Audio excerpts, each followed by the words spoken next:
received her BA from York University and her teaching credentials from University of Toronto and San Diego State University. She teaches high school English in National City, California, and she's the author of this book, Women Who Launched, Women Who Shattered Glass Ceilings. Hi, Marlene. Welcome to the show. Thanks for having me, Susan. Oh, I liked this book so much, and I love that it's this series of stories about women who have done great things throughout history. It's so inspiring.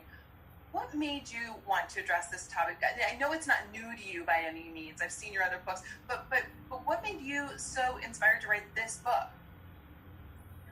Well, I think the inspiration for the book was I had always, like all my other books, always deal with the backstories behind things, and sometimes the backstories are even more fascinating than the topic. And I had always known, for example, that Anne Jarvis had started Mother's Day or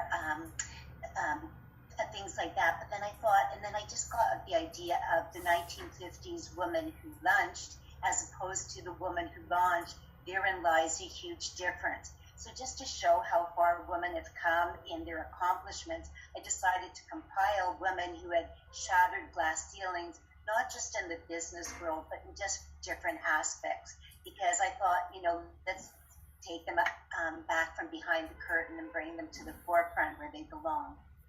I really liked learning about so many, and I love that they're all little vignettes.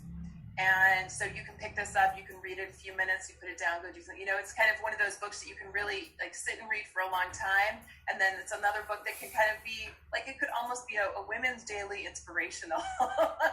Because I think that it's such a surprise that there's some things I was like, oh yeah, I forgot I knew that, and you kind of, it stirs a little thing in your memory. But there are things in here that were almost in spite of.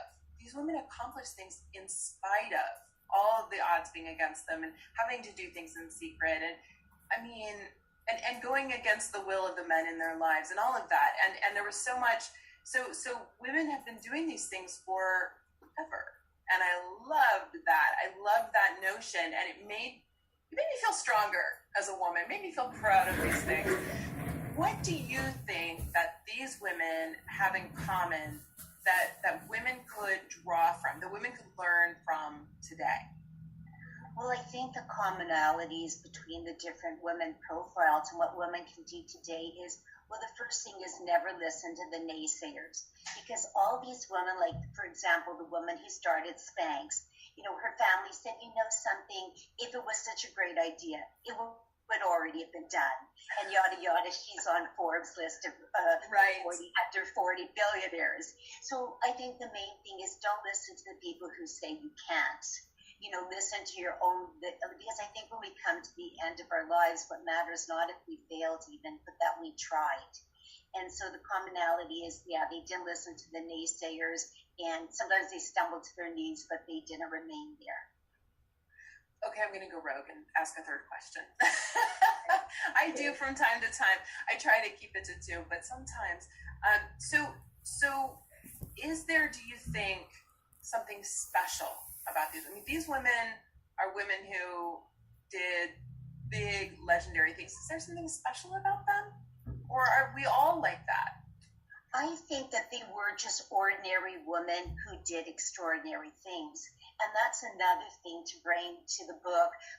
Sometimes you can say, people will think, oh, I don't have the right credentials. I didn't go to the school.